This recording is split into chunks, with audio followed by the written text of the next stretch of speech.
உங்களோடு பகிர்ந்து கொள்ளும்படியாய் தேவாதி தேவன் கொடுத்த இந்த நல்ல தருணத்திற்காக கர்த்தருக்கு ஸ்தோத்திரங்களை ஏறெடுக்கிறேன்.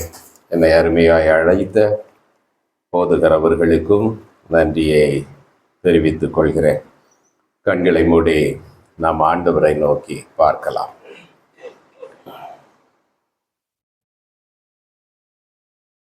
வாரும் தூய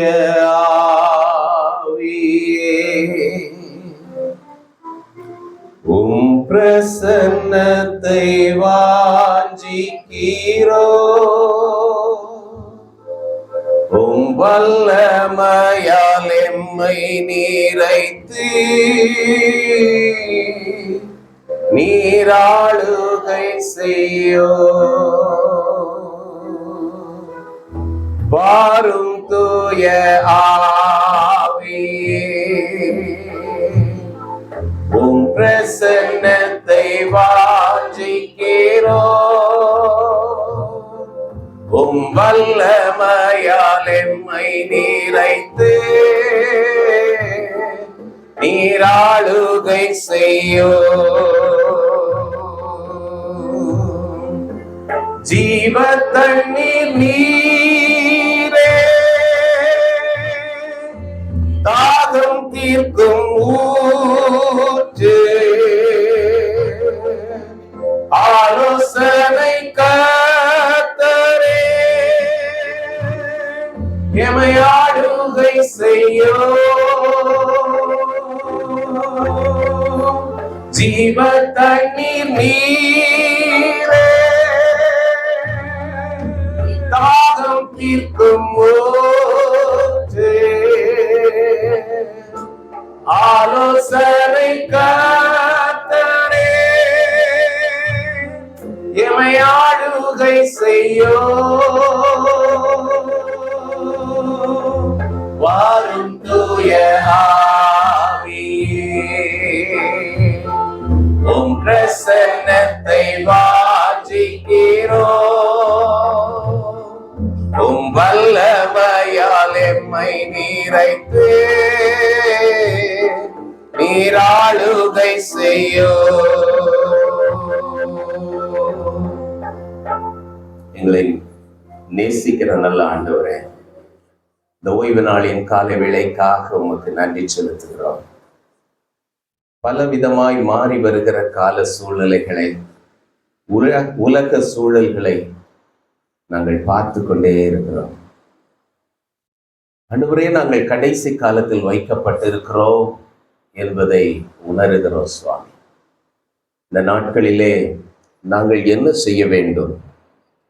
எங்களுடைய போராட்டங்கள், பிரச்சனைகளை ஒரு பக்கம் தள்ளி வைத்துவிட்டு, ஆண்டவரே, அவைகளுக்கெல்லாம் பதில் தருகிறவர் நீர் என்பதை உணர்ந்து கொள்ளவும், இந்த நேரத்திலே எங்களுடைய வாழ்க்கையை நாங்கள் செவ்வைப்படுத்தி கொள்ளத்தக்கதான உம்முடைய வார்த்தைகளை நீர் எங்களுக்கு தர வேண்டும் என்று ஜெபிக்கிறேன். பேசுகிற அடியனை உடைய சிலுவையின் கீழ் மறைத்துக் கொள்ளும்.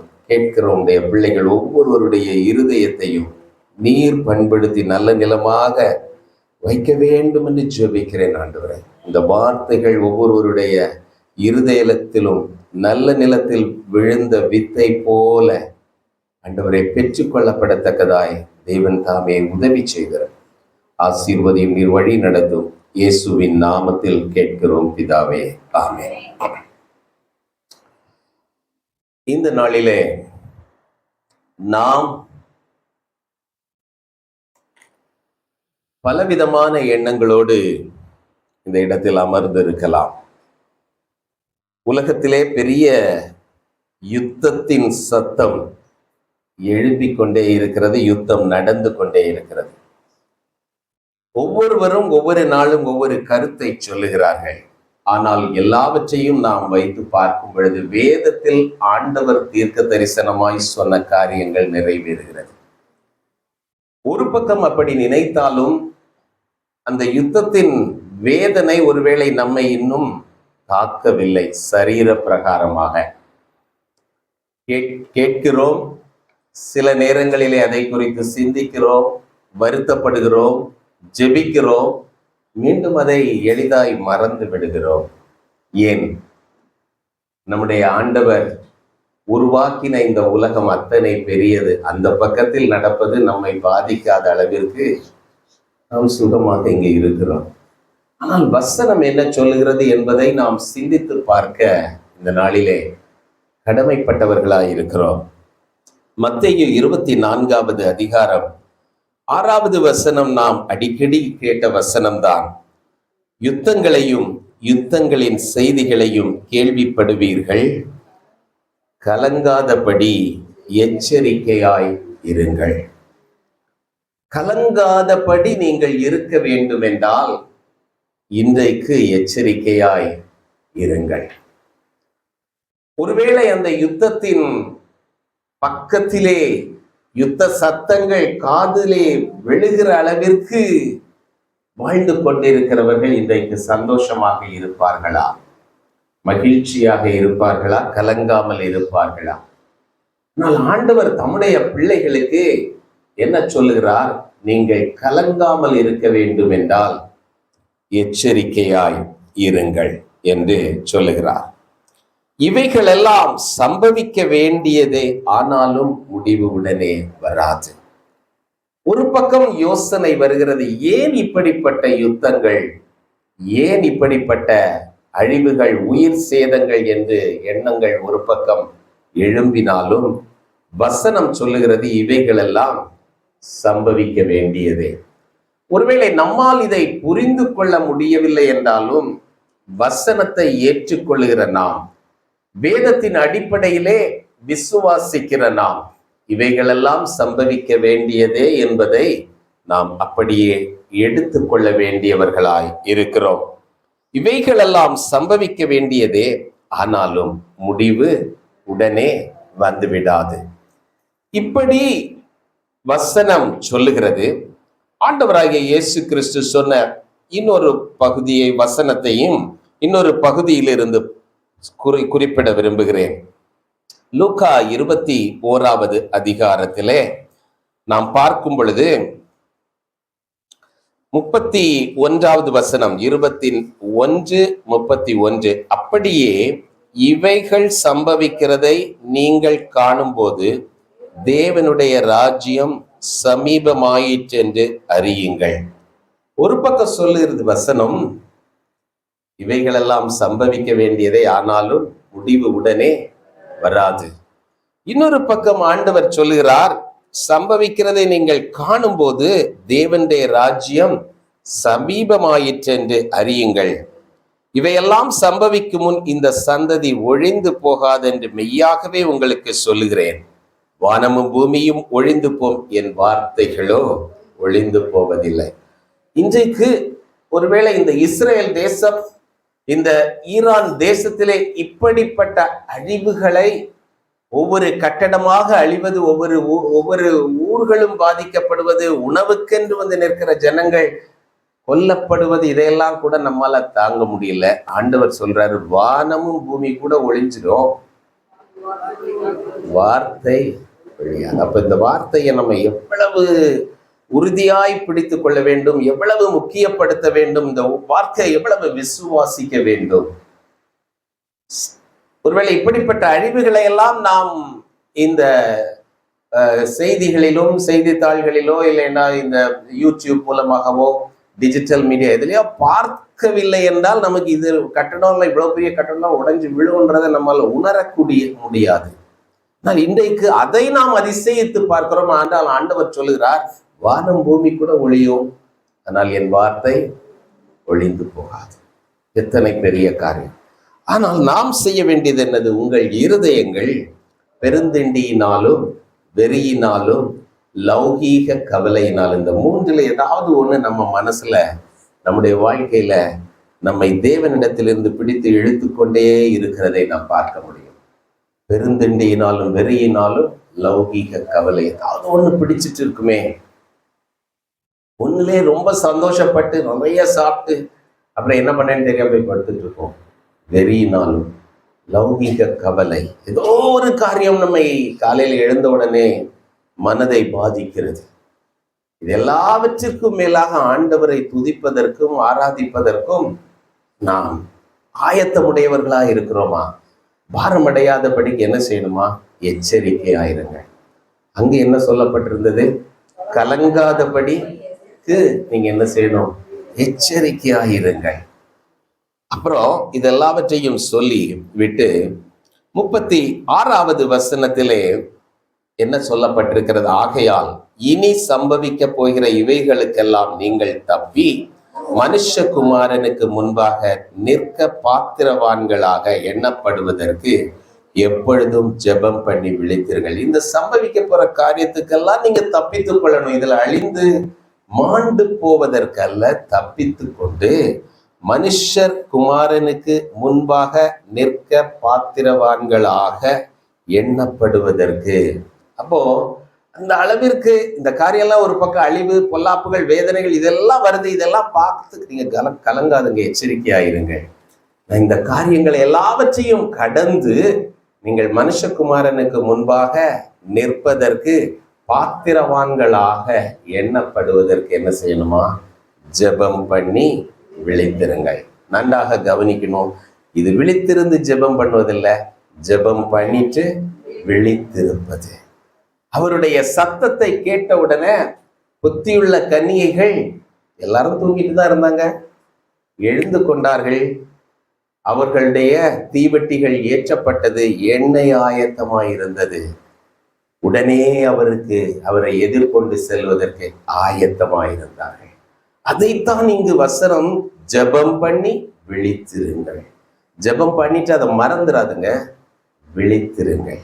இன்னைக்கு பாஸ்டர் திடீரென்று பாட்டு பாட சொன்னது உடனே ஒரு சர்ப்ரைஸா இருந்து, திடீரென்று பாஸ்டர் கார்த்திக் பிரதர் பாடுங்கன்னு கூட சொல்லிட்டாங்க. இது மாதிரி வரும்.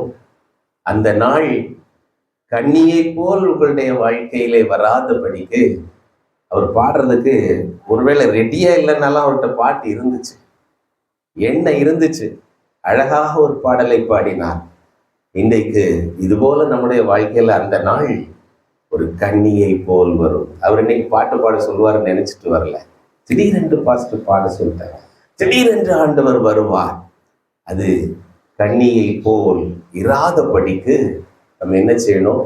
ஜெபம் பண்றோம், விழித்திருக்க வேண்டும். எனவே இந்த விழித்திருப்பது, எச்சரிக்கையாயிருப்பது என்றால் என்ன? குண்டு நம்ம வீட்டு மேல விழுந்துரும்னு பார்த்துட்டே இருக்கிறதா? அதெல்லாம் முடியாது, ஜஸ்ட் இம்பாசிபிள்.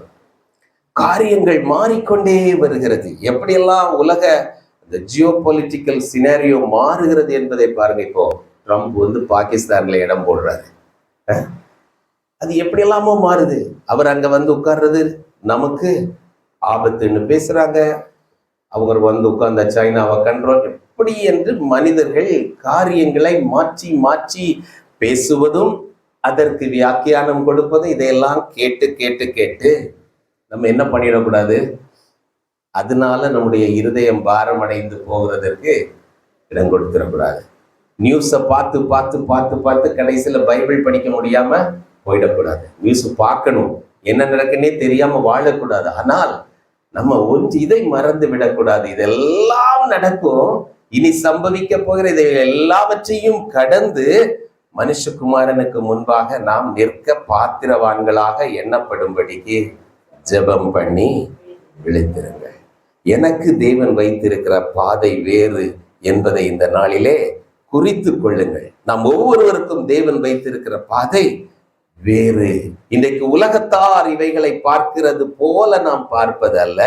இவைகளெல்லாம் தேவனால் தீர்க்க தரிசனமாய் உரைக்கப்பட்டவைகள் தான் நடைபெறுகிறது. ஒருவேளை நம்முடைய உணர்வுகளிலே இது ஒரு ஆச்சரியத்தை கொடுக்கிறது. எப்படி இவைகள் எல்லாம் நடக்கும் யோசிக்க தோன்றும்.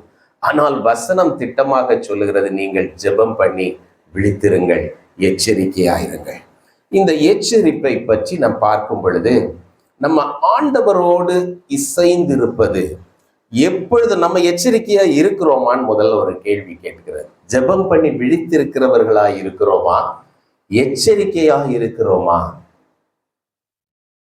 சொல்லுங்க பார்க்கலாம். இல்லை, ரெண்டுல ஏதாவது ஒரு பதில் சொல்லுங்க பார்க்கலாம். உங்களுக்குள்ளே நீங்க சொல்லிக்கலாம், எச்சரிக்கையா இருக்கிறோமா? யாரும் பதில் சொல்ல, யாரும் எச்சரிப்பா இல்லை, அதனாலதான் அப்படி சொல்றீங்க. இல்ல ஆமான்னு யாரும் சொல்ல காணுமே, ஒரு ஆமா கூட கேட்கலையே. எச்சரிக்கையா இருக்கிறோமா? யாரோ மெதுவா இல்லைன்னு சொல்றாங்க. சரி, இப்போ எச்சரிக்கையா இருப்பது என்பது ஆவிக்குரிய பின்னணியத்திலே என்ன என்று சிந்திப்போம். நமக்கு ஆண்டவர் பல காரியங்களை சொல்லி இருக்கிறார். பல கோணங்களிலே நாம் எச்சரிக்கையா இருக்க. நம்முடைய வாழ்க்கையில பல சுபாரி வருகிற சூழ்நிலையில நம்ம உலகத்தின் நிலைப்பாடுகளை எப்படி எடுத்துக்கொள்ளுகிறோம்? பிலிப்பியர் 4வது அதிகாரத்திலிருந்து சில சத்தியங்களை உங்களோடு பேச விரும்புகிறேன். வசனம் என்ன சொல்கிறது? பிலிப்பியர் 4:4 கர்த்தருக்குள் எப்பொழுதும் சந்தோஷமாயிருங்கள், எச்சரிக்கையாயிருங்கள், விழித்திருங்கள், சந்தோஷமாயிருங்கள். நம்ம எச்சரிக்கையா இருக்கிறோம்னா எப்பவும் சந்தோஷமா இருக்கிறோமா என்று எச்சரிக்கையாயிருங்கள். நம்ம ஏன் சந்தோஷம் இல்லாம இருக்கிறோம்? வசனம் சொல்லுது எப்பொழுது சந்தோஷமா இருங்கள் என்று. ஆனா நம்ம எப்பவும் சந்தோஷமா இருக்கிறோமா இல்லையா? இதுக்கு ஆம் இல்லை சொல்லிடலாம்னு நினைக்கிறேன். ரொம்ப தெளிவானது. இப்பவும் இல்லை. அப்போ நம்ம விழிப்பா இருக்கவில்லை. நம்ம விழிப்பா இருக்கவில்லை. இன்னும் விழிப்பாக இருக்க வேண்டும். நாம் எச்சரிக்கையா இருக்கவில்லை, இன்னும் எச்சரிக்கையா இருக்க வேண்டும். அப்ப நமக்கு கிளியரான ஒரு ஆசிட் டெஸ்ட் என்னன்னா, எப்பொழுதும் சந்தோஷமா இருக்கிறோமா? இல்ல. நம்முடைய சந்தோஷம் எதை பேஸ் பண்ணி இருக்கு? நம்ம சுற்றி நடக்கக்கூடிய நமக்கு சம்பந்தப்பட்ட நிகழ்வுகளை சார்ந்து இருக்கிறது. Happiness is not something based on favourable happenings என்று ஒருவர் கூறினார். நமக்கு விருப்பமான காரியங்கள் நடந்து கொண்டே இருந்தா சந்தோஷமா இருக்கிறோம். அது அல்ல இங்கே சொல்லப்பட்டிருக்கிறது. எப்பொழுதும் சந்தோஷமாயிருங்கள். சொன்னவர் எங்க இருக்கிறார்? இப்போ பிலிப்பியர் நிருபம் எழுதும் பொழுது வீட்டு சிறையிலே இருக்கிறவர் பவுல் அப்போஸ்தலன் பிலிப்பி பட்டணத்தாருக்கு எழுதுகிறார், எப்பொழுதும் சந்தோஷமாயிருங்கள்.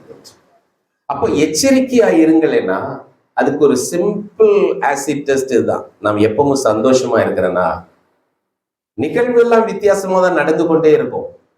ஆனால் அது எப்படி நடந்தாலும் ஆண்டவர் என்ன சொல்றாரு? கர்த்தருக்குள் எப்பொழுதும் சந்தோஷமாயிருங்கள் என்று வசனம் சொல்லு. சரி, இப்படி எழுதினாரே, இதற்கு ஆரம்பம் என்ன? இந்த அதிகாரத்துக்கு ஆரம்பம் பார்த்தா ஆதலால் அப்படின்னு தொடங்குறது. ஆதலால்னா என்ன அப்படின்னு பார்த்தா, இந்த அதிகார வசனத்தை எல்லாம் பிரித்தவர்கள் எப்படி பிரித்தாங்கன்னு எனக்கு தெரியல. அது எப்படியோ ஒரு பிரிவினை பண்ணி வச்சிருக்கிறாங்க.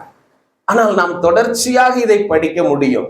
ஆதலால் அப்படின்னு ஒரு சாப்டர் ஆரம்பிக்குது. அதுக்கு முந்தின அதிகாரத்துல 2 வசனங்களை விட்டு 20வது வசனத்திலிருந்து நான் படிக்கிறேன். நம்முடைய குடியிருப்போ பரலோகத்தில் இருக்கிறது, அங்கே இருந்து கர்த்தராயிருக்கிற இயேசு கிறிஸ்து என்னும் இரட்சகர் வர எதிர்பார்த்து கொண்டிருக்கிறோம். அப்படி இருக்கிறோமா? நான் கடந்த ஒரு 2 வாரமா வீட்டுல இதுதான் அப்பப்ப கேட்டுட்டே இருக்கிறோம். பரலோகத்திலிருந்து அவர் வர்றதுக்கு நம்ம எதிர்பார்த்து கொண்டிருக்கிறோமா? இல்லைன்னா நம்ம வேற ஏதாவது நாளைக்கு இது எனக்கு நடக்கணும், நாளைக்கு இதை செய்து முடிக்கணும், அந்த திட்டங்கள் பிளான்ஸ் எல்லாம் இருக்கும். ஆனால் எது நம்முடைய மனதுல பிரியாரிட்டியா இருக்குது? இதெல்லாம் செய்யும் போது அவர் வருகிறார், வரப்போகிறார், அதற்கு நான் எதிர்நோக்கி இருக்கிறேன். நம்முடைய குடியிருப்பு இது அல்ல, நம்முடைய குடியிருப்பு பரலோகம் அப்படின்னு நம்ம நினைக்கிறோமா? யோசித்து பார்த்தீங்கன்னு சொன்னா ஒருவேளை அது இல்லாமல் இருக்கலாம். அப்படி இல்லாமல் இருப்பதினால்தான் நமக்கு பல நேரத்தில் என்ன ஆகுது? துக்கம், கவலை. இங்குள்ள நிகழ்வுகளின் அடிப்படையில நம்ம என்ன பண்ணிடுறோம்? நான் எப்படி சந்தோஷமா இருக்கிறதுன்னு ஒரு கேள்வி கேட்டுடுறோம். ஆனால் வசனம் என்ன சொல்லுகிறது? நம்முடைய குடியிருப்போ பரலோகத்தில் இருக்கிறது. முதல் குறிப்பு, நம்முடைய குடியிருப்பு பரலோகத்தில் இருக்கிறதா? எச்சரிக்கையா இருக்க வேண்டும் என்று சொல்லப்பட்டிருக்கிறது. எவைகளெல்லாம் எச்சரிப்பா இருக்கணும்? சில குறிப்புகளை வைத்து செக்லிஸ்ட் வச்சு இதெல்லாம் கரெக்ட் பண்ணிட்டுனா, இது பண்ணிட்டுனா, இதை பண்ணிட்டுனா நம்ம பார்க்கணும். அப்படிதானே? இப்போ ஆஃபீஸில் ஒர்க் பண்ணுறவங்க, இல்லை ஒரு ஃபேக்ட்ரியில் ஒர்க் பண்ணுறவங்க சில காரியங்களை கரெக்டாக செய்யணும் அப்படின்னா செக்லிஸ்ட் கொடுத்துருவாங்க. இது செய்தாச்சா, இது செய்தாச்சா ஒவ்வொரு நாளும். அப்போ ப்ரிகாஷன்ஸ் எல்லாம் எடுத்தாச்சு. அதுதான் எச்சரிப்பு. இப்போ இப்ப இதுதான் முதல் கேள்வி. நம்முடைய குடியிருப்பு பரலோகத்தில் இருக்கிறது அப்படின்னு நம்முடைய வேல்யூ சிஸ்டம், நம்முடைய எண்ணங்கள், நம்முடைய சிந்தனைகள், மதிப்பீடுகளை மாற்றி வைத்திருக்கிறோமா? இங்க இல்ல நம்முடைய குடியிருப்பு.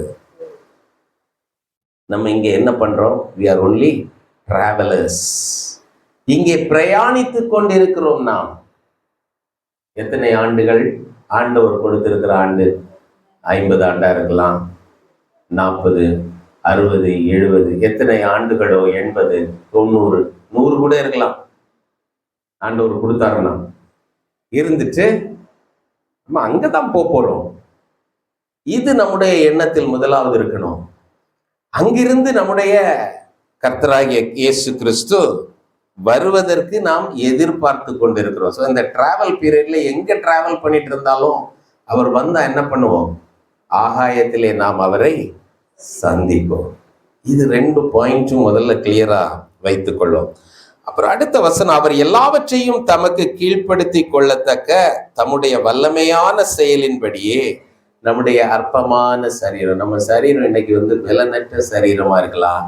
என்னால அதை பண்ண முடியல, என் சரீரம் அவ்வளவு அழகாக இல்லை, அவ்வளவு பலனாக இல்லை, அவ்வளவு உயரமாக இல்லை, என்னதான் நம்ம மனசுக்குள்ள குறை வச்சிருக்கோம். இந்த அற்பமான சரீரத்தை எல்லாம் என்ன பண்ணிடுவாரா? மகிமையின் சரீரத்திற்கு ஒப்பாக மறுரூபப்படுத்துவார். இப்ப நம்முடைய குடியிருப்பு பரலோகம்.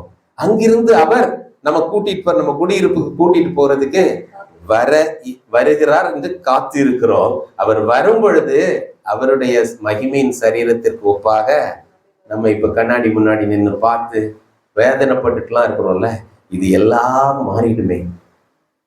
கொஞ்சம் யோசித்து பாருங்கள். இப்படி அந்த நாளை எதிர்நோக்கி இருக்கிறவர்களா இருந்தால் நாம் எச்சரிப்பா இருக்கிறோம்னு அர்த்தம். நாம் விழித்திருக்கிறோம் என்று அர்த்தம். இந்த எதிர்பார்ப்பு இல்லை என்றால் நாம் விழித்திருக்கவில்லை. பிசிக்கலா நம்ம தூங்கலாம், நடக்கலாம், உட்காரலாம், சாப்பிடலாம், என்ன செய்தாலும் நம்முடைய இருதயம் விழித்திருக்க வேண்டும்.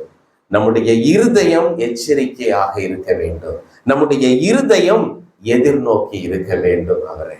இப்பதான் சொல்றார், ஆதலால் எனக்கு பிரியமும் வாஞ்சையுமான சகோதரரே, எனக்கு சந்தோஷமும் கிரீடமுமானவர்களே, பிரியமானவர்களே, இந்தபடி கர்த்தருக்குள் நிலைத்திருங்கள். இந்தபடி, இந்த நோக்கத்தோடு, இந்த எண்ணத்தோடு கர்த்தருக்குள் நிலைத்திருங்கள். இந்த கர்த்தருக்குள் அப்படின்னு சொல்றதுல சில வித்தியாசமான கருத்துக்கள் இருக்கு. கர்த்தருக்குள்ள சந்தோஷமா இருங்க அப்படின்னா என்ன அர்த்தம்? மற்ற நேரம் எல்லாம் அழுதுட்டு இருக்கலாம், சர்ச்சுக்கு வரும்போது ஹாப்பியா இருக்கணும்னு அர்த்தமா?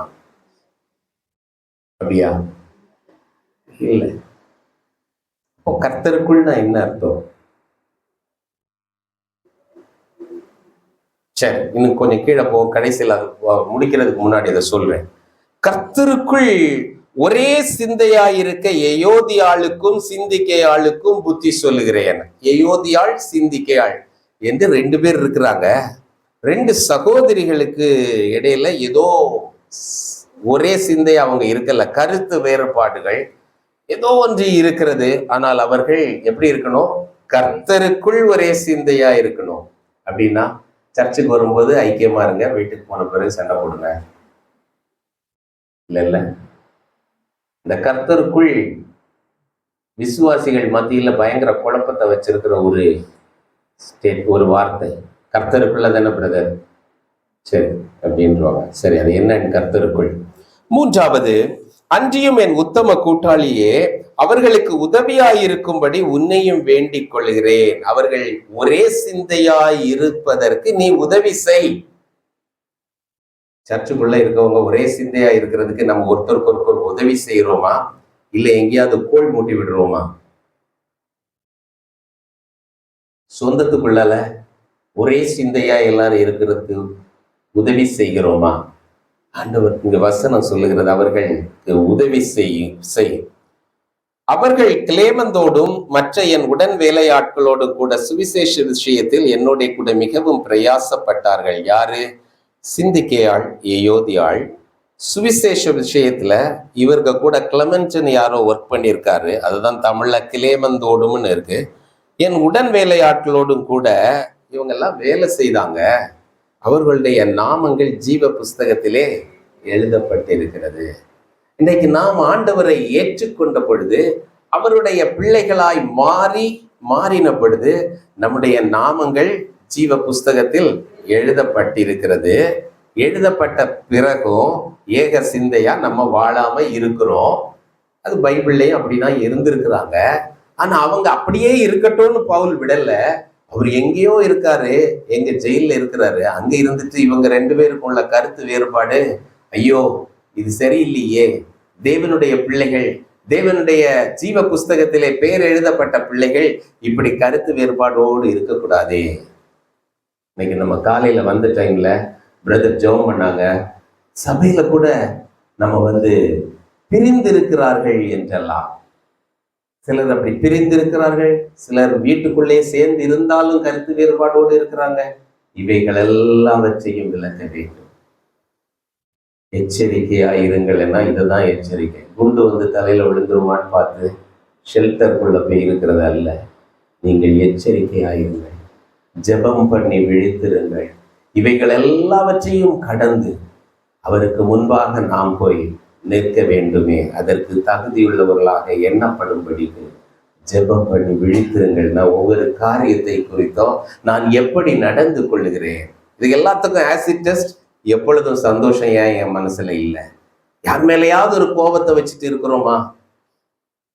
அப்ப நான் விழித்திருக்கல, எங்கேயோ தப்பு நடந்திருக்குது, அதை நான் இன்னும் சரி செய்யலை. சிந்தித்து பாருங்கள். நாட்கள் சமீபமாய் வந்து கொண்டிருக்கு. இதெல்லாம் கேட்டு கேட்டு பழகி போச்சு ரொம்ப நாளா. சமீபமாய் இருக்கிறது. ஆனால் கிருபையாக நமக்கு தேவன் இன்னும் நாட்களை கூட்டி தந்து கொண்டே இருக்கிறார். ஆனால் நாம் எச்சரிக்கையா இருக்கிறோமா? விழித்திருக்கிறோமா? மனம் திரும்புகிறோமா? சரி செய்து கொள்ளுகிறோமா? சிந்தித்து பாருங்கள். இப்படி ஜீவ புஸ்தகத்திலே எழுதப்பட்டிருக்கிறது என்று சொல்கிறார். அடுத்த வசனம், கர்த்தருக்குள் எப்பொழுதும் சந்தோஷமாயிருங்கள், சந்தோஷமாயிருங்கள் என்று மறுபடியும் சொல்லுகிறேன். இந்த கர்த்தருக்குள், இது ரொம்ப கவனிக்க வேண்டிய ஒன்று.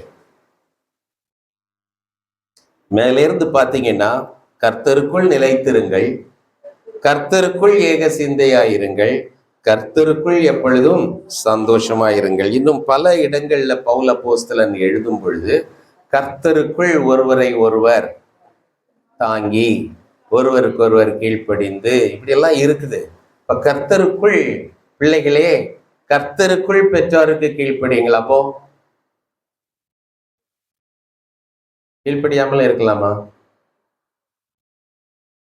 ஆண்டவராகிய இயேசு கிறிஸ்துவை பற்றி சொல்லியிருக்க லூக்கா 2வது அதிகாரத்துல அவர், அப்புறமா போய் பாருங்க, அவர் அங்க ஆலயத்துல உட்கார்த்திருவார், ஜெபாலயத்துல உட்கார்ந்துருவார். அப்போ இவங்க அந்த பண்டிகை முடிந்து எல்லாம் போயிடுறாங்க. 3 நாட்களுக்கு பிறகு திரும்ப வர்றாங்க. திரும்ப வந்து தேடுறாங்க, அவரை போய் பேசுறாங்க. அப்போ இயேசு கிறிஸ்து என்ன சொல்றாரு? நான் என் பிதாவினுடைய அந்த காரியங்களை குறித்து நான் அதோட இருக்க வேண்டாமா, ஏன் தேடுறீங்கன்னு கேட்குறேன். அப்புறம் அடுத்த வசனம் என்ன சொல்லுது?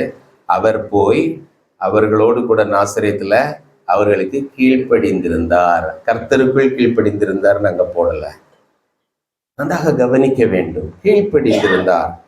அப்ப இங்க கர்த்தருக்குள்னு சொன்னா ஏதோ கொஞ்ச நேரத்துல மாத்திரம் கீழ்ப்படியணும் அப்படி என்று அல்ல. சமீபத்திலே ஒரு புதுமண தம்பதியருடைய மேரேஜ் ஆனிவர்சரி டைம்ல நான் அவர்களோடு பேசி கொண்டிருந்தேன். நான் சில ஆலோசனைகள், இன்னும் தேவனுக்குள்ளே நல்ல விசுவாசிகள் ஆன பிள்ளைகள் தேவனுக்குள்ளே இன்னும் வளர்வதை குறித்து பல காரியங்களை சொல்லி, அப்போ ஒருவருக்கொருவர் ஏக சிந்தையா இருக்கணும், ஒரு மனம் இருக்க வேண்டும். மல்கியாவில் சொல்லி இருக்குது, அந்த 2வது அதிகாரத்தில் ஆகையினாலதான் அவர் ஒருவனை படைத்தார், அவனிடத்திலிருந்து மனுஷியை படைத்தால் ஒரு மனம் இருக்கணும், ஐக்கியம் வேணும் என்று கருத்தை சொன்ன டைம்ல அந்த மகள் அழகாக சொல்கிறார், அங்கிள் அது கர்த்தருக்குள் ஒரே சிந்தையா இருக்கணும் அப்படித்தானே அப்படின்னு கேட்டாங்க. இப்போ நான் கேட்டேன், அப்படின்னா என்ன அர்த்தம்? அதுக்கு பிறகு பதிலே இல்லை. இப்போ ஒரு மனமா இருப்பது கூட கர்த்தருக்குள் இருக்கணும் அப்படின்னா, ஏதோ ஊழிய காரியங்கள் வரும்போது ஒரு மனமா இருக்கணும், காணிக்கை கொடுக்கும்போது ஒரு மனமா இருக்கணும், ஜெபம் பண்ணும்போது அப்படி அல்ல. கர்த்தருக்குள் என்று சொன்னால் மனுஷீகத்துல நமக்கு ஒருத்தருக்கு ஒருத்தர் ஒரு மனதாய் பல நேரத்துல இருக்க முடியாது. கருத்து வேறுபாடுகள் வரும், அதில் எந்தவித சந்தேகமும் இல்லை. ஆனால் அந்த கருத்து வேறுபாடுகள் வந்தாலும் விட்டு கொடுத்து ஐக்கியமாய் இருப்பதற்கு கற்றுக்கொள்ள வேண்டும். அதுதான் கர்த்தருக்குள் ஏக சிந்தையாயிருங்கள், கர்த்தருக்குள் நிலைத்திருங்கள். ஆண்டவர் சொல்ற மாதிரியே இருக்க முடியாது, ஆனாலும் நான் அவரோடு ஐக்கியமா இருக்கணும்ன்ற வாஞ்சையும் அந்த விசுவாசமும் இருக்கும் என்றால் நம்ம எதை விடணுமோ விட்டுட்டு அவருக்கு கூட இணைந்திருப்போம். கர்த்தருக்கு பயப்படுகிற பயம் இந்த இடத்துல ஒரு முக்கியமான காரியம். இந்த பயம் இருக்கணும். இந்த கர்த்தருக்கு பயப்படுகிற பயமை கூட நம்ம பல நேரத்துல எப்படி நினைக்கிறோம்னா, இந்த காரியத்துல நான் இப்படி தப்பு செஞ்சா ஆண்டவர் என்ன அடிச்சிருவாரு, தண்டிச்சிருவாரு, ஆண்டவர் என்னை கைவிட்டுருவாரு. இது ஒரு விதமான பயம். ஆனால் ஒரு நல்ல விசுவாசிக்கு இருக்க வேண்டிய பயம் அப்படி அல்ல. நான் இந்த காரியத்திலே ஆண்டவருக்கு பிரியமான விதத்திலே நடந்து கொள்ளவில்லை என்றால் ஆண்டவர் வருத்தப்படுவார், ஆண்டவர் எனக்காக துக்கப்படுவார், ஆண்டவர் என் கூட இருந்து மகிழ்ச்சியா இருக்க மாட்டார் அப்படின்னு நம்ம நினைச்சு, ஐயோ நான் ஆண்டவரை ஹர்ட் பண்ணக்கூடாது, துக்கப்படுத்தக்கூடாதே என்று சொல்லி நமக்குள்ளே ஒரு பயத்தை, அதுதான் ரெவரன்ஸ், பக்தி உருவாக்கி கொள்ளுகிறோம் பாருங்க. அந்த பயத்தை தான் ஆண்டவர் விரும்புகிறார். இல்லைன்னா ஆண்டவர் தப்பு செய்த உடனே ஆண்டவர் எல்லாரையும் அடிச்சு போட்டாருன்னா இன்னைக்கு நம்ம எல்லாம் இங்க இருப்போமா?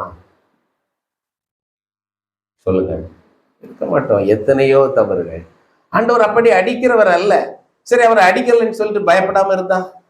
ஆனால் ஆண்டவர் விரும்புகிறது நம்மோடுள்ள ஐக்கியம். அந்த ஐக்கியத்தை நிலைநிறுத்தி கொள்வதற்கு நான் ஜாக்கிரதையாக இருக்க வேண்டும், நான் எச்சரிப்புடையவனாக இருக்க வேண்டும், நான் விழித்திருக்கிறவனாக இருக்க வேண்டும். இதுதான் கர்த்தருக்குள். இப்ப இங்க பாருங்க, 5வது வசனம், உங்கள் சாந்த குணம் எல்லா மனுஷருக்கும் தெரிந்திருப்பதாக கர்த்தர் சமீபமாயிருக்கிறார். உங்கள் சாந்த குணம், ஒருத்தருக்கு ஒருத்தர் சாந்தமா இல்லாம நம்ம கடுமையா பேசிட்டோம்னா முதலாவது தாக்கப்படுவது யார் தெரியுமா? கர்த்தர். நம்ம தான் இல்ல. சிஸ்டர் சொல்றாங்க நம்ம தான் அடுத்தது. நான் என்னுடைய சகோதரனை அல்லது என்னுடைய உறவினரை அல்லது என் நண்பனை நான் ஏதோ ஒரு கடினமான வார்த்தையை சொல்லி தாக்குவேன் என்றால் என்னோடு இருக்கிற கர்த்தர் அந்த சகோதரனை விட எனக்கு அதுதான் இங்க அர்த்தம். அதை விட, அவரை விட, அந்த மகளை விட, அந்த சகோதரியை விட கர்த்தர் சமீபமாயிருக்கிறார். நீ சாந்தம் இல்லாமல் பேசினா அவருக்கு கோபம், வேதனை வரும். அப்போ இவைகளை எல்லாம் வைத்து நாம் ஒட்டுமொத்தமாக பார்க்கும் பொழுது கர்த்தருக்குள் அப்படின்னு என்ன அர்த்தம்? இயல்பாய் உன்னுடைய மனதிலே ஏற்படுகிற சிந்தனைகள், எண்ணங்கள், உணர்வுகள் அடிப்படையிலே அந்த காரியத்தை நீ செய்ய முடியாது, கர்த்தருக்குள் நிலைத்து நிற்க முடியாது, இல்ல ஏக சிந்தையா இருக்க முடியாது. ஆனால் நான் என் தேவனோடு உள்ள ஐக்கியத்திலே நிலை நிற்க வேண்டும் என்றால் இந்த இடத்துல நான் இதை விட்டு கொடுத்து ஏக சிந்தையா இருக்கும். இதை மட்டும் நம்ம வீட்டுல கடைபிடித்தோம்னா வீடு எவ்வளவு ஹாப்பியா இருக்கும் தெரியுமா? யார் விட்டு கொடுக்கணும்? அது 2வது சப்ஜெக்ட். விட்டு கொடுப்பதற்கு ஒருவருக்கு ஒருவர் 2 பேருமே விட்டு கொடுக்கணும். விட்டு கொடுப்பதற்கு நாம் கற்றுக்கொள்வோம் என்றால், இதை விளங்கிக் கொள்வோம் என்றால், இந்த கர்த்தருக்குள் அப்படின்ற கருத்து சத்தியத்தை நன்றாக விளங்கி கொண்டோம் என்றால் அதிக பிரயோஜனமாக இருக்கும். கர்த்தருக்குள் கீழ்ப்படிதல். கர்த்தர் சொல்லி இருக்கிறார், ஆகையினால நான் இதை செய்தே ஆகணும். என்னால கீழ்ப்படிய முடியல, but still I will submit my self. நான் என்னை அர்ப்பணிப்பேன். இதை செய்யும் பொழுது நம்ம எப்பொழுதும் கர்த்தருக்குள்ளே சந்தோஷமா இருக்க முடியும். கர்த்தருக்குள்ளே சந்தோஷமா இருப்பது என்றால் சுத்தி நடக்கிற காரியங்கள் எல்லாம் நமக்கு சுமூகமாய் நடப்பதினால் வருகிற சந்தோஷம் அல்ல, தேவன் நமக்கு கொடுத்திருக்கிற வார்த்தையின் மூலமாக, தேவனை பின்பற்றுவதன் மூலமாக வருகிற சந்தோஷம். பல நேரத்துல இந்த சந்தோஷம் இல்லாம போகிறதுனால நடக்கிற காரியம் என்ன? ஒரு வீட்டுல 2 சின்ன பையங்க விளையாடிட்டு இருந்தாங்க. ஒரு பையன் அந்த வீட்டுல உள்ள சின்ன பையன், இன்னொரு பையன் பக்கத்து வீட்டுல உள்ள பையன். 2 பேரும் நல்லா விளையாடிட்டு இருக்கிறாங்க. வீட்டுல இருந்த ஒரு விலை உயர்ந்த பொருள் என்ன ஆயிடுச்சு, டபார்னு கீழே விழுந்து உடஞ்சிச்சு. உடஞ்சிச்சுன்னு நம்ம சந்தோஷமா சிரிச்சுட்டே சொல்றோம். அந்த பையனுக்கு எப்படி இருந்திருக்கும்? உன்னை பக்கத்து வீட்டு பையன் கேட்குறான், அப்பா உங்க அப்பா இன்னைக்கு வந்தா உன்னை என்ன பண்ணுவாங்க, அடிச்சிருவாங்களா, என்ன பண்ணுவாங்க, என்ன எப்படி சொல்லுவ அப்பாட்ட அப்படின்னு கேட்குறான். உடனே இந்த பையன் சொல்றான், எங்க அப்பா அடிப்பாங்களா இல்ல பரவாயில்ல கவலைப்படாதான்னு சொல்லுவாங்களான்றது சாயங்காலம் எங்க அப்பா வர்ற மூடை பொறுத்து தான் அப்படின்னா. ஆபீஸ்ல இருந்து நல்ல மூடுல வந்தாங்கன்னா பரவாயில்ல பாத்துக்கலாம் அப்படின்னு சொல்லிடுவாரு. கோபத்துல அங்கே மூட் அவுட் ஆகி வந்தாருன்னா இங்க வந்து என்ன அடிச்சுடுவார். இது நம்ம சரி ஒரு வேடிக்கையா கதை. ஆனா இதுதான் நம்முடைய வாழ்க்கையில நம்ம மனசு வந்து இளைப்பாறுகிற ஒரு மனதாக இருக்கும் பொழுது பக்கத்துல இருக்கிறவங்க செய்யற காரியங்கள்லாம் அதிகமா நம்மளை என்ன பண்ணாது, கோபமடைய செய்யாது, எரிச்சல் ஊட்டாது, சோர்ந்து போக துக்கமடைய செய்யாது. ஆகையினாலதான் மத்தேயு 11:28 ஆண்டவர் சொன்னார், வருத்தப்பட்டு பாரம் சுமக்கிறவர்களே நீங்கள் எல்லாரும் என்னிடத்தில் வாருங்கள், நான் உங்களுக்கு இளைப்பாறுதல் தருவேன்.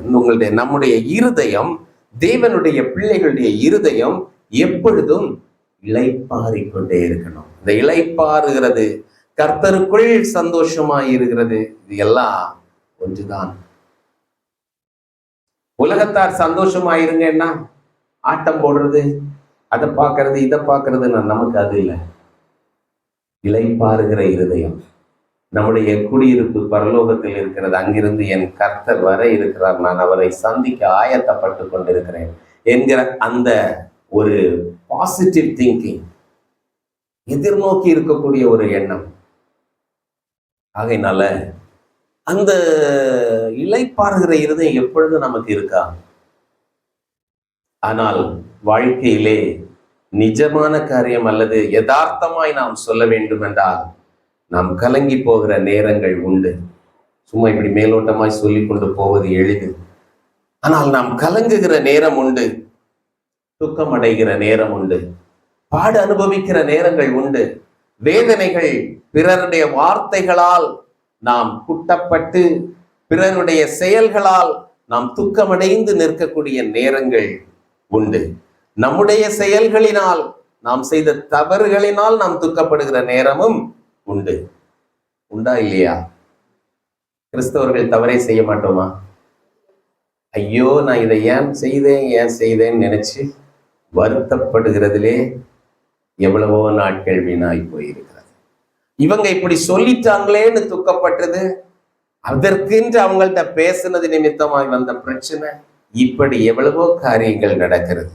ஆகையினால இவைகளை சகிப்பதும், இவைகளை பொறுத்து கொள்வதும், இவைகளை ஏற்றுக்கொள்வதும், அக்செப்டன்ஸ் ஆஃப் மைண்ட். நடந்தது நடந்தாச்சு, இல்ல நடக்கலன்னு தள்ளி வைக்கணும்னு சிலர் சொல்லி கொடுக்குறாங்க, பாசிட்டிவ் திங்கிங் பீப்புள். அப்படி அல்ல. சரி நடந்தது, ஆண்டவருக்கு தெரியாம இந்த காரியம் நடக்காது, நடந்தாச்சு. அவர் தான் ஏதோ ஒரு காரியத்துக்கு ஏதோ ஒரு நோக்கத்தோட அனுமதித்து இருக்கிறார். ஏன் அப்படி நம்ம திங்க் பண்ணணும்? அவர் நம்மோடு கூட இருக்கிறார் என்று தானே விசுவாசிக்கிறோம்.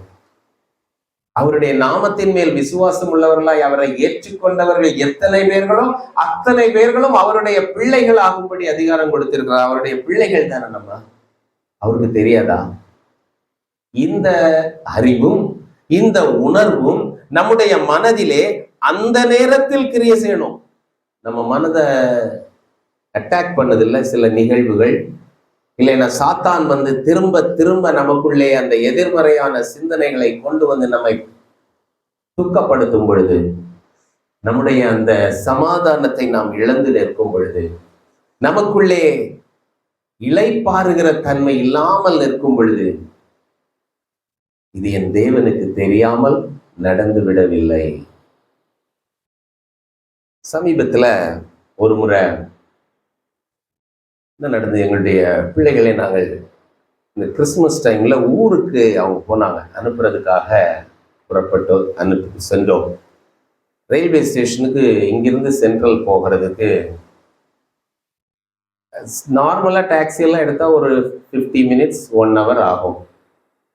நாங்கள் 1.25 மணி நேரம் வச்சுட்டு புறப்பட்டோம். ஆனால் 1.5 மணி நேரம் வச்சு புறப்படணும் அப்படின்ட்டு பிளான் பண்ணுறோம். பிறகுதான் நம்ம தான் குடும்பமாக புறப்படும்போது தெரியுமே, ஒருத்தருக்கு இந்த வரை இன்னொருத்தருக்கு அதில் ஒரு 15 நிமிஷம் போயிடுச்சு. 1.25 மணி நேரம் இருந்தாலும் அன்னைக்கு மத்தியான நேரம் டிராஃபிக் அவ்வளவு ஹெவி. போய் கடைசியில் ட்ரெயின்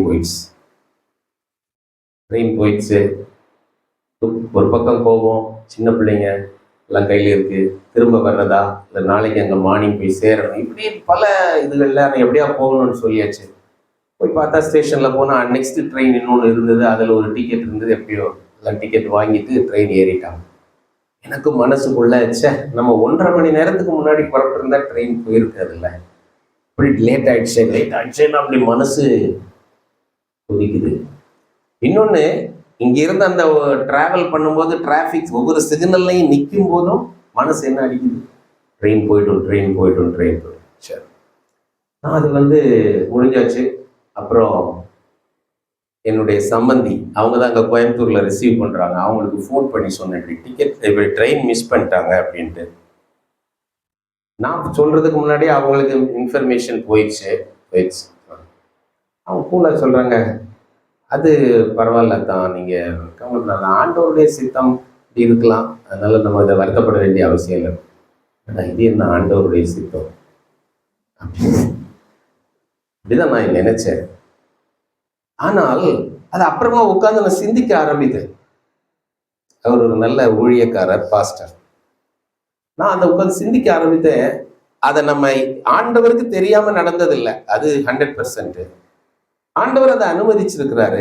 அடுத்து என்னுடைய வேலை என்ன, அதை நான் அக்செப்ட் பண்ணிக்கணும். அதுல வந்த நஷ்டமோ, என்னுடைய டென்ஷனோ, ஸ்ட்ரெஸ்ஸோ எல்லாம் கர்த்தருக்குள் போயிடுச்சு அப்படின்ட்டு அதை விளங்கி கொள்ள கற்றுக்கொண்ட பொழுது அது எளிதாக போய்விட்டது. அதனால இதே மாதிரி நம்முடைய வாழ்க்கையில பல நிகழ்வுகள் நடக்கலாம். நம்ம தூக்கப்படுத்துறதுக்கு, நம்முடைய சந்தோஷத்தை இழந்து போறதுக்கு, இளைப்பாறுதலை விட்டு கோபமடைந்து ஒருத்தருக்கு குற்றப்படுத்தி பேசுவதற்கு, இதெல்லாம் இருக்கிறது எல்லாத்தையும் வாஷ் அவுட் பண்ணிடும். எது? இந்த கர்த்தருக்குள். அதை ஏற்றுக்கொள்ள கற்றுக்கொள்ளும் பொழுது. ஆனா நம்ம ஒவ்வொரு நாளும் ஜாக்கிரதையாக இருக்க வேண்டும். ஒவ்வொரு நாளும் எப்பவும் போய் ட்ரெயினை விட்டுட்டு இது கர்த்தருடைய சித்தம்னு சொன்னா இல்லை. ஆனால் இப்படிப்பட்ட நிகழ்வுகளை தேவன் அனுமதிக்கும் பொழுது அதை நாம் என்ன பண்ணணும்? ஏற்றுக்கொள்ள வேண்டும். ஏற்றுக்கொண்டு, ஆண்டவரே அனுமதித்திருக்கிறவனுடைய நோக்கம் என்ன தெரியவில்லை, ஆனாலும் நான் இதில் இப்போ கடந்து செல்ல, சந்தோஷமாக இருக்க, துக்கமடையாமல் இருக்க உதவி செய்யும். ஆகையினால எல்லா சூழ்நிலையிலும் மற்றவங்க நம்மளை ஹர்ட் பண்ணி பேசிடலாம், மற்றவங்க நம்மளை துக்கப்படுத்திட்டு இருக்கலாம், இல்ல நம்ம ஒரு தப்பு செஞ்சிடலாம். எது வந்தாலும் தேவனை நம்மோடு இருக்கிறவராகவும், முதல் காரியம் தேவனை நம்மோடு இருக்கிறவராகவும், நாம் தேவனோடே எப்பொழுதும் இருக்கிறவர்களாகவும். தேவன் எப்பொழுதும் நம்ம கூட இருக்கிறாரு. ஆனா நம்ம தான் என்ன பண்ணுவோம்? போயிட்டு வருவோம். உண்மைதானே? சரி. அதனால தேவனை நம்மோடு இருக்கிறவராகவும், நாம் எப்பொழுதும் அந்த சூழ்நிலையில அவரோட தான் நான் இன்னும் இருக்கிறேன் அப்படின்னு சொல்லி உணர்ந்து கொள்ளத்தக்கதாய் நம்முடைய இருதயத்தை நம்ம பழக்கி கொள்ளணும். இதெல்லாம் கொஞ்சம் சின்ன சின்ன எக்ஸசைஸ், பிசிக்கல் எக்ஸசைஸ் மாதிரி ஸ்பிரிச்சுவல் எக்ஸசைஸ். கஷ்டம் வரும்போது இதை ஞாபகப்படுத்தி கொள்ள வேண்டும். இதற்கு ஆதாரமாக ஒரு வசனத்தை சொல்றேன், நிறைய கதை சொல்லக்கூடாது. ஒரு வசனத்தை வைக்கிறேன். மத்தேயு 14வது அதிகாரத்திலே 13வது வசனத்தை நாம் பார்க்கும் பொழுது, மத்தேயு 13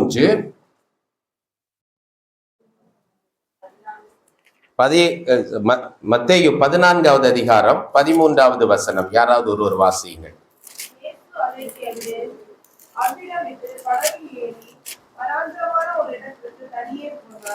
போதும். எதை கேட்டு? இயேசு அதை கேட்டுனா, யோவான் சிறையிலே வைக்கப்பட்டிருந்தார், யோவான் ஸ்நாபகன். ஆண்டவர் இங்கே ஜனங்கள் மத்தியிலே அவர் தன்னுடைய வேலையெல்லாம் செய்து கொண்டிருக்கிறார். அப்படி இந்த ஊழியத்தில் அவர் ஒவ்வொரு நாளும் இருந்து கொண்டே இருக்கும் பொழுது திடீரென்று செய்தி வருகிறது, யோவான் ஸ்நானன் சிரச்சேதம் செய்யப்பட்டார் என்று. அதை பார்க்கும்போது ரொம்ப சிம்பிளா இருக்கு. ஏரோதுக்கு அவரை கொலை செய்ய வேண்டும் என்ற எண்ணமே இல்லை. அந்த ஒரு சின்ன பொண்ணு தலையை கேளுங்கன்னு கேட்டோம்னா அது இவ்வளவு ஈஸியா நடந்துருமா ஆண்டவரே அப்படின்னு நான் அதுக்கு வந்து யோசிச்சு பார்த்தேன். இதா இவ்வளவு ஈஸியா ஆண்டவரே நீங்க விட்டுருவீங்களா? இயேசு கிறிஸ்துவுக்கு இந்த செய்தி வந்த உடனே என்ன செய்கிறாரு, அந்த இடத்தை விட்டு வனாந்திரமான ஒரு இடத்திற்கு போய் என்ன பண்றாரு, தனியே போனார். தனியே போய் ஜெபம் பண்ண போயிருக்காரு.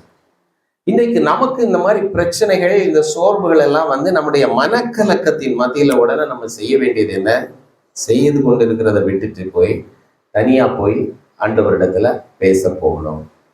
இவர் தனியா இருக்கிறதுக்கு போனாரு. போனாலும் ஜனங்கள் விட்டாங்களா? அவர் அங்க போறதை பார்த்தோன்னே பின்னாடியே போயிட்டாங்க. ஜனங்கள் அதை கேள்விப்பட்டு பட்டணங்கள் இருந்து கால்நடையாய் அவரிடத்திற்கு போனார்கள். சரி, அப்படிலாம் போயாச்சு. அங்க போய் 5 பேருக்கு 5 அப்பம் 2 மீனை வச்சு 5000 பேருக்கெல்லாம் போஷித்தாச்சு. ஆனால் அவருடைய தவனம், அவருடைய மனது இன்னும் ஓயவில்லை. உடனே என்ன பண்ற, எல்லாரையும் துரிதப்படுத்தி சீக்கிரம் போங்கன்னு எல்லாரையும் போட்ல ஏத்தி விட்டுட்டு திரும்ப அடுத்த பாருங்க. இங்க பார்க்கும்போது 23வது வசனம், அவர் ஜனங்களை அனுப்பிவிட்ட பின்பு தனித்து ஜெபம் பண்ண ஒரு மலையின் மேல் ஏறி சாயங்காலமான போது அங்கே தனிமையாயிருந்தார். அப்போ இன்றைக்கு நமக்குடைய இந்த பிரச்சனைகள், இந்த மன சஞ்சலங்கள், இவைகள் எல்லாம் நம்மை வந்து அழுத்தும் பொழுது அவருக்குள்ளே சந்தோஷமாய் இருக்கிறோமா என்று கவனிக்க வேண்டும். அதுதான் நம்முடைய எச்சரிப்புக்கு உரிய டெஸ்ட். சந்தோஷமா இல்லைன்னா நம்ம என்ன செய்யணும், கர்த்தருக்குள்ளே என்னோடு அவர் இருக்கிறார், நான் அவரோடு தான் இருக்கிறேன் என்பதை உறுதிப்படுத்தி கொள்ள வேண்டும் நம்முடைய மனதிலே. அதற்கு செய்ய வேண்டியது ஒன்றே ஒன்று, தனித்து அவரோடு சென்று பேச வேண்டும். இப்ப இவருக்கு, யோவான் ஸ்நாபகனுக்கு ஏற்பட்ட இந்த நிகழ்வை பார்த்து ரொம்ப துக்கம் ஏற்பட்ட உடனே அவர் போய், அவருக்கு ஒருவேளை பலவிதமா சிந்திச்சிருக்கலாம். இப்ப நம்ம அந்த இடத்துல இருந்தோம், அவருடைய இனத்தான் சொந்தக்காரர் இறந்து போகிறார், அதுவும் ஒரு காரணம் இல்லாமல் சிரச்சேதம் பண்ணப்பட்டு இறந்து போகிறார். எவ்வளவு வருத்தமாக இருக்கும். ஏன் ஆண்டவரை இதை அனுமதிச்சீர் அப்படின்னு அவர் கேட்கல. அவர் ஆண்டவரோடு போய் பேசினார். இன்றைக்கு நாம் முதலாவது நமக்கு ஏற்பட்ட நிகழ்வை ஆண்டவருக்கு தெரியாம இது நடைபெறவில்லை என்பதை ஏற்றுக்கொண்டு அவரிடத்தில் சென்று பேசுவதற்கு கற்றுக்கொள்வோம் என்றால் நம்முடைய இருதயம் கலங்காமல் பதறாமல் இளைப்பாறிக்கொண்டு சந்தோஷமாக வாழ முடியும். ஆனா இதையெல்லாம் செய்ய முடியாம அந்த நேரத்துல அந்த பிரச்சனை நம்ம அதிகமாய் பிடித்து தூக்கி வைத்துக் கொள்கிறது என்றால் நம்ம என்ன செய்யணும், இன்னும் மனம் திரும்ப வேண்டும், இன்னும் நாம் எச்சரிப்போடு இருக்க வேண்டும் என்கிறதை விளங்கிக் கொள்ள வேண்டும். நம்முடைய நிலைப்பாடு இன்னும் சரி செய்து கொள்ளப்பட வேண்டும் என்பதுதான் அதில் உள்ள யதார்த்தமான உண்மை. தொடர்ந்து பார்க்கும் பொழுது பிலிப்பியர் 4 நீங்கள் ஒன்றுக்கும் கவலைப்படாமல் எல்லாவற்றையும் குறித்து உங்கள் விண்ணப்பங்களை ஸ்தோத்திரத்தோடே கூடிய ஜெபத்தினாலும் வேண்டுதலினாலும் தேவனுக்கு தெரியப்படுத்துங்கள். ஸ்தோத்திரத்தோடே கூடிய ஜெபத்தினாலும் வேண்டுதலினாலும். நம்ம அப்படி போய் ஆண்டவரிடத்துல தனியா ஜெபம் பண்ண போகும்போது நம்ம முதல்ல என்ன பண்ணணும், ஸ்தோத்திரம் பண்ணணும். கஷ்டம்தான். அந்த நேரம் என்ன பண்ணும், நடந்த நிகழ்வு தான் நம்மளை சுத்தி சுத்தி வரும், இப்படி ஆயிடுச்சு. ஆனால் இது ஒரு எக்ஸசைஸ், நம்ம இதுல பழக்க வைத்துக் கொள்ள வேண்டும். ஸ்தோத்திரம், இந்த ஸ்தோத்திரம் சொல்லி நம்ம ஏற்கனவே கடந்த காலங்களிலே தேவன் நமக்கு பாராட்டின நன்மைகள், வெற்றிகள் எல்லாவற்றையும் நினைத்து அவரை துதிக்கும் பொழுது இப்பொழுது நமக்கு இருக்கிற பிரச்சனை மறந்து போகும். இது உபாகமம் 6 ஆண்டவர் சொல்லியிருப்பாரு, நீங்கள் போய் தேசத்தை முற்றுகையிட போகும் பொழுது அங்கே உங்களை விட பெரிய ராஜாக்களும் வல்லவர்களும் இருந்தார்கள் என்றால் நீங்க செய்ய வேண்டியது, ஏற்கனவே நான் உங்களுக்கு கொடுத்த வெற்றியை நினைத்து என்னை துதியுங்கள், அப்பொழுது இவர்களுடைய பிரச்சனை எல்லாம் எளிதாய் போய்விடும். எல்லாவற்றுக்கும் திருஷ்டாந்தங்களை வைத்திருக்கிறார். ரோமர் 1:21 நாம் பார்க்கும் பொழுது, அவர்கள் அவரை தேவன் என்று அறிந்திருந்தும் அவரை ஸ்தோத்திரியாமலும், படிங்க யாராவது ஒருவர், அவரை தேவனென்று மகிமைப்படுத்தாமலும் ஸ்தோத்திரியாமலும் இருந்து தங்கள் சிந்தனைகளினாலே வீணரானார்கள். அப்போ என்ன ஆகுதுன்னு சொன்னா, நம்ம அவரை மகிமைப்படுத்தவும் ஸ்தோத்திரியாமலும் இருந்து அதையே யோசித்து கொண்டே இருந்தால் சிந்தனையினால என்ன ஆகி போயிடுவோம்? வீணராகி போடுவோம். அடுத்தது அவர்களுடைய உணர்வில்லாத அவர்களுடைய இருதயம் இருள் அடைந்து போகிறது. இதுதான் நடக்கும். நம்ம ரொம்ப சிந்திச்சுட்டே இருந்தா, சிந்திச்சு சிந்திச்சு சிந்திச்சு சிந்திச்சு கடைசியில இருதயம் இருளடைந்து போயிடும். ஜெபம் பண்றதுக்கு இடம் இருக்காது. எல்லாத்தையும் மூடி வச்சுட்டு போய் படுத்து தூங்கிடுவோம். காலையில் பிற எழும்பினோடனே முதல்ல அதுதான் திருப்பியும் வந்து நிற்கும். இதெல்லாவற்றையும் நான் என்னுடைய அனுபவத்திலேருந்து பேசுறேன். ஆகையினால ஆண்டவரிடத்துல அதை ஒப்பு கொடுப்பதற்கு, அவரை ஸ்தோத்திரிக்கவும். நம்ம பிலிப்பியர் 3 கடைசி ஒரு வசனத்தை வாசித்தோம் தெரியுமா? எல்லாவற்றையும் தமக்கு கீழ்ப்படுத்தி கொள்ளத்தக்க தம்முடைய வல்லமையான செயல். அப்ப அவருடைய வல்லமை அவ்வளவு இருக்கு. இந்த சூழ்நிலையை அவரு நினைச்ச ஒரே நிமிஷத்துல கீழ்ப்படுத்தி வச்சு தலைகீழாக மாற்ற முடியும் என்று விசுவாசித்து அவரை ஸ்தோத்தரித்து மகிமைப்படுத்தி, ஆண்டவரே எனக்கு ஒரு வழியை காட்டும் என்று கேட்க கற்றுக்கொள்ள வேண்டும். அப்படி செய்யாமல் இருந்தால் என்ன ஆயிடும்? மனம், இருதயம் இருளடைந்து போய் சிந்தனையிலே வீணராய் போய் விடுவோம். ஆகையினால இதை குறித்து எச்சரிக்கையாய் இருக்க வேண்டும். லௌகீக கவலையினாலும் பாரமடையாதபடிக்கு எச்சரிக்கையாயிருங்க. உலகத்துல நடக்கிற நிகழ்வுகளை பார்த்து கவலைப்பட ஆரம்பிச்சோம்னா அதுதான் லௌகீக கவலை. வேற நம்ம ஆடம்பர வாழ்க்கை வாழ முடியலையேன்னு கவலைப்படுறதும் லௌகீக கவலை தான். ஆனா விசுவாசிகளுக்கு வரக்கூடிய பிரச்சனை, நமக்கு வரக்கூடிய இந்த சோதனை சவால்களை நினைத்து கவலைப்பட்டு கொண்டிருந்தால் லௌகீக கவலை. ஆண்டவரை முதன்மைப்படுத்தி ஸ்தோத்தரித்து கேட்கும் பொழுதே என்ன ஆகும்? எல்லா புத்திக்கும் மேலான தேவ சமாதானம். இது ஒரு தேவ சமாதானம்ன்றது ஒரு நபர்னு வச்சுக்கோங்க, ஒரு ஆள். அவர் வந்து நின்று என்ன பண்ணுவாராம்? நம்முடைய சிந்தனையையும் உங்கள் சிந்தைகளையும் இருதயங்களையும் சிந்தைகளையும் கிறிஸ்து இயேசுவுக்குள்ளாக காத்துக்கொள்ளும்.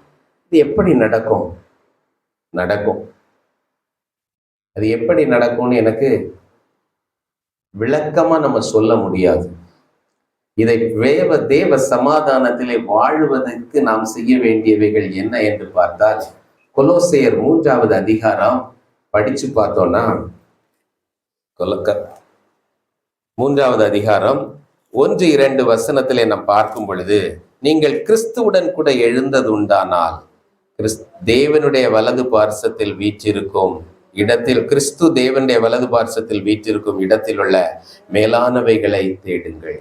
அப்படியே அதில் கீழே ஃபுல்லா படிச்சுட்டு வந்தீங்கன்னா 15வது வசனம் என்ன சொல்லுது? தேவ சமாதானம் உங்கள் இருதயங்களில் ஆழ கடவுள். கர்த்தருக்கு சித்தமானால் இதை இன்னும் விரிவாக தேவ சமாதானத்தை பற்றி கொலோசையர் புஸ்தகத்தின் அடிப்படையில பார்க்க முடியும், கற்றுக்கொள்ளலாம். இன்றைக்கு இப்போ டைம் போயிடுச்சு நிறைய. ஆனால் ஒன்று நாம் புரிந்து கொள்ள வேண்டும், கிறிஸ்து தேவனுடைய வலது பாரிசத்தில் வீற்றிருக்கும் இடத்தில் உள்ளதுல எப்படி நம்முடைய கண்களை பதிக்கிறது? யோசிச்சு பார்த்தா அப்படின்னா அங்கேயே இருக்கணும் எண்ணம் எப்பவும். அதுதான் நம்ம முதல்ல பார்த்தது பிலிப்பியர் 3ல. அங்கிருந்து அவர் வருகிறதை எதிர்நோக்கி கொண்டு இருக்கிறோம். அது எப்படி? Is it possible? சொல்லிடுறது ஈஸி. நாளைக்குரிய காரியம், நாளைக்கு நான் என்னுடைய ஆபீஸ்ல செய்ய வேண்டிய, என்னுடைய பிள்ளைகளுக்கு செய்ய வேண்டிய, குடும்பத்தில் செய்ய வேண்டிய காரியங்கள் நிற்கும் பொழுது அங்கே என்னுடைய கண்களை நான் எப்படி வைக்க முடியுமா? முடியும். இதற்கு ஒரு சின்ன எக்ஸாம்பிள் மட்டும் சொல்லி முடிக்கிறேன். ஆண்டவர் வந்து மத்தேயு 5வது அதிகாரத்துல 20 நீங்க பாத்தீங்கன்னா அங்க அவர் சொல்லுகிறார், பரிசேயர் சதிசேயருடைய நீதியை விட உங்களுடைய நீதி பெரிதா இல்லைன்னா நீங்கள் பரலோக ராஜ்யத்துல பிரவேசிக்க மாட்டீங்கன்ட்டு. பரிசேயர் சரிசேயருடைய நீதினா என்ன? ஞாயிற்றுக்கிழமைனா ஒரு வேலையும் செய்யக்கூடாது, அதை விட நீ பெர்ஃபெக்டா இருக்கணும். ஆனா ஆண்டவர் சொல்லியிருக்கிறாரு, ஓய்வு நாள் மனுஷனுக்காக உண்டாக்கப்பட்டது, மனுஷன் ஓய்வு நாளுக்காக உண்டாக்கப்பட்டது அல்ல. உன்னுடைய கழுதையோ மாடோ விழுந்தா தூக்கிவிட இப்படி சொல்லி இருக்கிறார். ஆனால் நம்முடைய எண்ணம் எப்படி இருக்கணும்?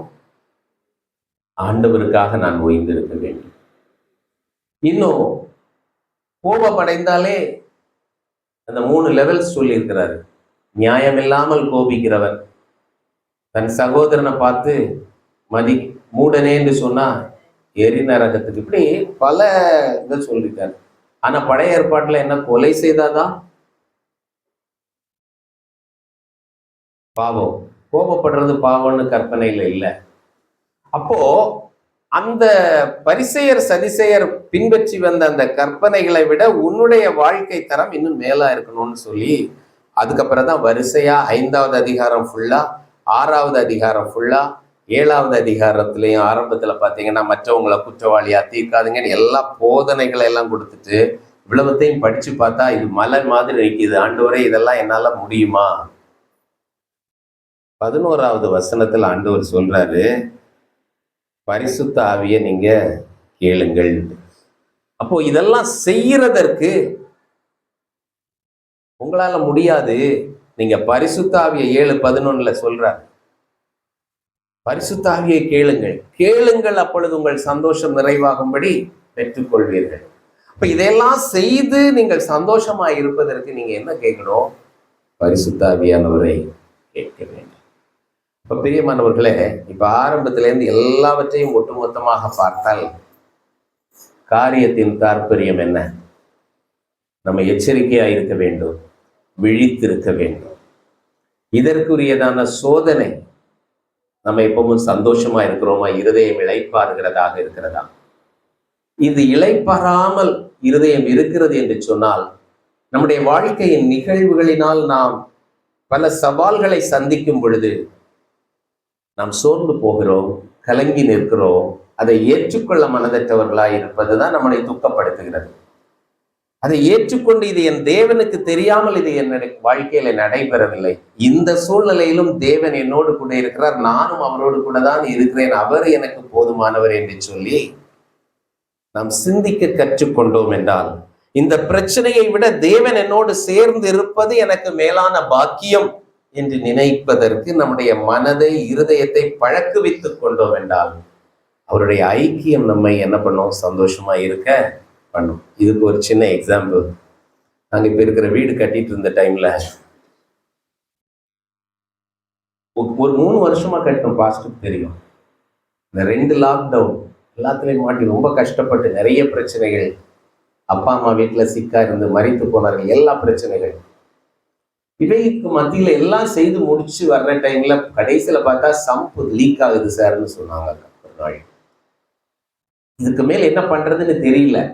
ஆனா நான் அன்னைக்கு தியானித்தது, உன்னுடைய வாழ்க்கையில என்ன நடந்தாலும் கர்த்தர் உன்னோடு இருக்கிறார் என்கிற மகிழ்ச்சி மேலானது என்று நினைத்துக்கொள் எப்பொழுது. இதுதான் என்னுடைய தியானமாக இருந்தது. இப்போ உடனே கொஞ்ச நேரம் அதை நினைத்து தூக்கப்பட்டேன். அதுக்கு பிறகு என்ன செய்யறது அப்படின்னு யோசிச்சேன். ஆனா இந்த வசனம் என்னை, இந்த வார்த்தை என்னை உற்சாகப்படுத்தினது. நான் ஒரு நிமிஷம் அப்படியே, ஆண்டவரே நீர் கூட இருக்கிறீர், போதும் ஆண்டவரே அப்படின்னு சொல்லிட்டு வந்துட்டேன். அப்புறம் இங்க வந்தா அது மிகவும் எளிதாக அதுக்கு பிறகு அதை டேக்கிள் பண்ணி முடிச்சிட்டோம்.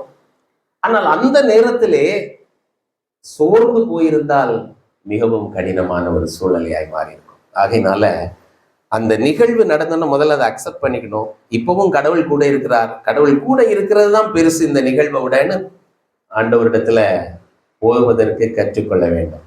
அதைத்தான் இயேசு கிறிஸ்து செய்தார். யோவான் ஸ்நாபகன் சிரச்சேதம் பண்ணப்பட்ட உடனே தனியாக போய் ஜெபித்தார். ஜெபிக்கிறதற்கும் ஜனங்கள் வந்த பிறகு அவங்களுக்கு செய்ய வேண்டிய செய்தி அனுப்பிச்சுட்டு மீண்டும் இருக்கிறார். அவர் அப்பா எவ்வளவு சந்தோஷமா இருந்திருப்பாரு, பார்த்துட்டு அவர் சந்தோஷமா இருந்திருப்பாரு.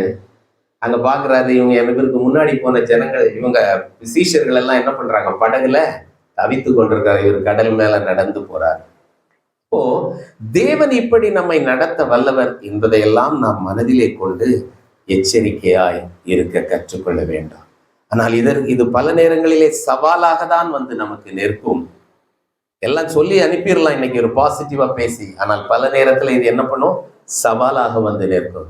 அந்த நேரத்திலே நமக்கு உதவி செய்வதற்கு பரிசுத்த ஆவியானவர் கொடுக்கப்பட்டிருக்கிறார், மறந்து விட வேண்டாம். பரிசுத்த ஆவியானவர் உங்களிடத்துல கடைசியாக யோவான் சுவிசேஷம் 14வது அதிகாரத்துல நாம் பார்க்கும் பொழுது யோவான் 14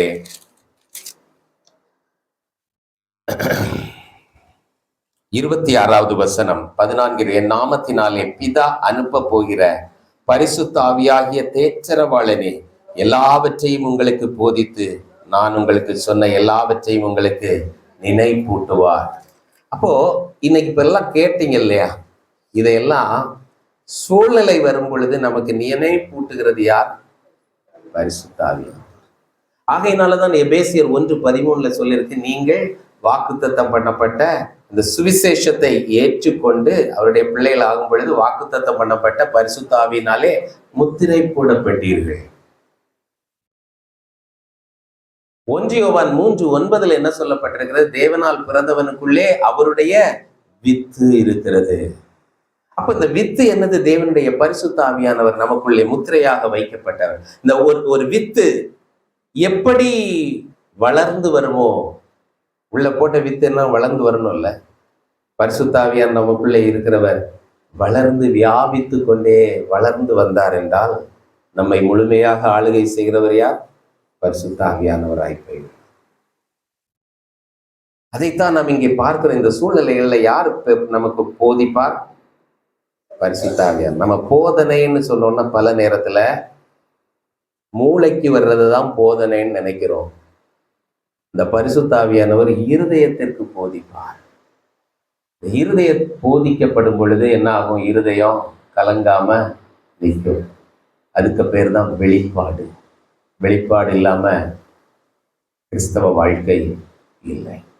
ஆகையினால இன்றைக்கு விசுவாசியுங்கள் பிரியமானவர்களே, பரிசுத்த ஆவியானவர் எனக்குள்ளே இருக்கிறவர்.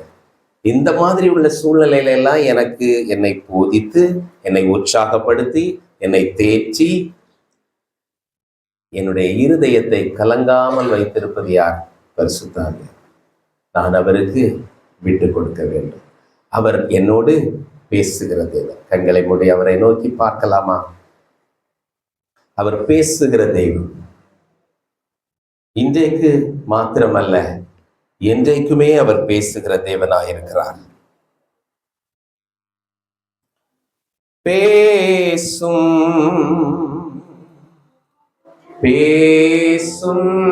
ஜெபம் செய்யும் போதே கேளுங்க. ஆண்டவரிடத்தில் நம்ம ஜெபிக்கும் பொழுது அவர் பேசினால் இருதயத்திலே போதிக்கப்படுவோம். ஆண்டவா பிரியமானதை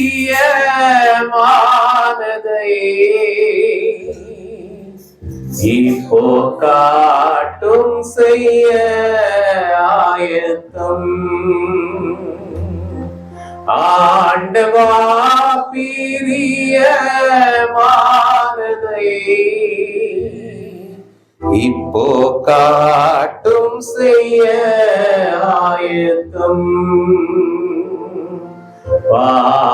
பாவிகட்கு உமது அன்பை என்னடையா காட்ட செய்யும். கல்வாரியாவியாலே உள்ளத்தை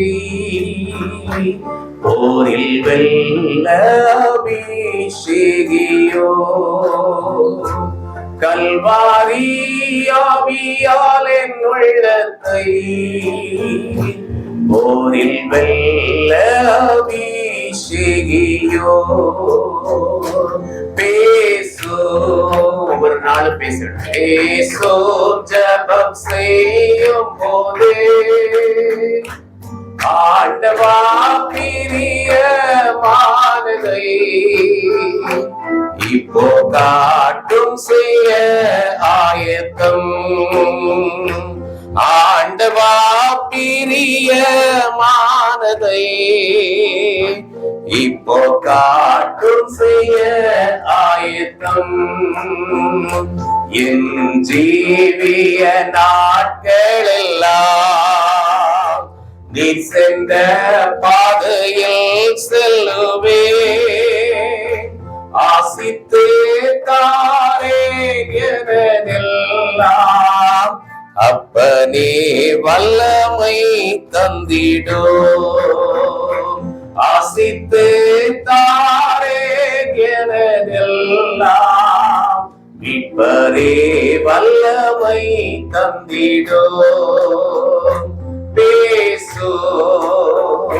பேசும் ஜபம் செய்யும் போதே ஆண்டவா பிரியமானதை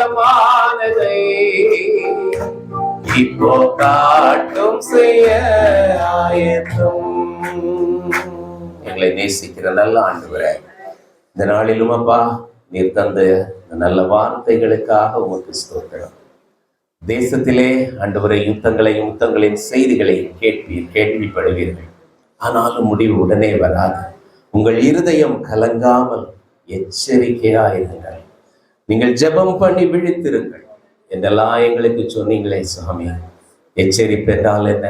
விழித்திருப்பது என்றால் என்ன? நீர் வரும் பொழுது எதிர்நோக்கி வரத்தக்கதா எங்களிடத்திலே பரிசுத்த ஆவியாகிய எண்ணெய் இருக்கிறதா? எப்பொழுதும் ஆயத்தமாய் நாங்கள் இருக்கிறோமா? ஆண்டவரே, சிந்தித்து பார்க்க கிருபை தார். எங்களுடைய வாழ்க்கையிலே வருகிற போராட்டங்கள், நெருக்கங்கள், இவைகளெல்லாம் எங்களுடைய மனதின் இளைப்பாறுகிற நிலையை விட்டு எங்களை புறம்பே தள்ளாமல் ஆண்டவரே விலக்கி போடாமல் இருக்கத்தக்கதாய் நாங்கள் எப்பொழுதும் உம்முடைய பிள்ளைகள், நீர் எங்களோடு கூட இருக்கிறீர், நாங்கள் உம்மோடு நிலைத்து நிற்கத்தக்கதான அந்த கிருபையை எங்கள் ஒவ்வொருவருக்கும் தார். பரிசுத்த ஆவியானவர் ஒவ்வொரு நாளும் எங்களை போதித்து நடத்துவார் என்று சொன்னீரே. இந்த பரிசுத்த ஆவியானவரை எங்களுக்குள்ளே ஆண்டவரே நாங்கள் பெற்றுக்கொண்டு இருக்கிறோம். ஆனால் இந்த பரிசுத்த ஆவியானவரை எங்களை அதிகமாய் ஆளுகை செய்யும்படி விட்டு கொடுக்கத்தக்கதான இருதயத்தை தான் நீர் காத்துக்கொள்ளும், வழி நடத்தும். இந்த பிள்ளைகளினுடைய தேவைகள் ஒவ்வொன்றையும் நீர் சந்தித்து நடத்தும். இயேசுவின் நாமத்தில் பிதாவே, ஆமென், ஆமென்.